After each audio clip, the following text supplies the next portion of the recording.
Hi everybody, my name is Travis Quick. I am a Senior 3D Experience Specialist for GoEngineer. This guide is intended to assist users with administrative privileges to their 3D Experience tenant, tailor their platform to better reflect your organization. In this guide, we will cover 2 easy ways to personalize your environment.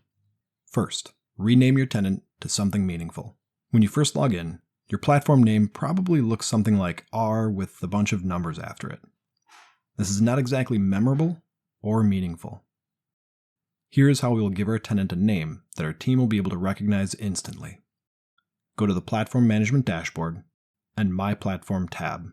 Select the drop-down arrow next to the platform title, select Rename, and enter a new name.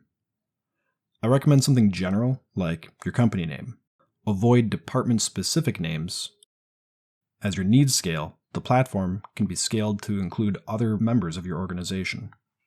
Once renamed, the change can be seen in the My Session panel in SOLIDWORKS.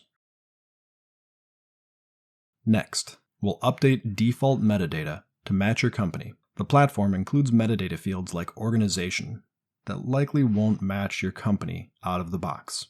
So let's fix that. Click the compass icon in the top left and open the Collaboration and Approvals app. This is a classic web app, and it will open up a new browser tab.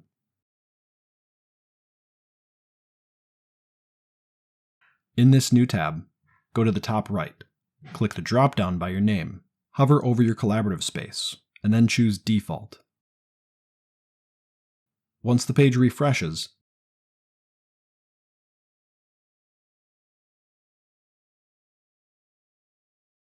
click Companies from the left column. Click the link for company name. Wait a few seconds for the page to respond. Then click the pencil icon to edit. Change the title field to your actual company name.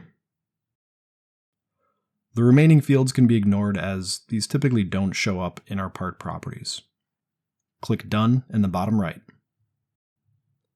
After a quick refresh, your updated organization name will now be listed in the component properties. A few simple tweaks can make the 3D Experience platform feel more like a custom-built tool for your team, going a long way to boost user adoption. Thank you for watching, and if there is any other 3D Experience topic that you'd like us to cover, be sure to comment below. Thanks, and take care.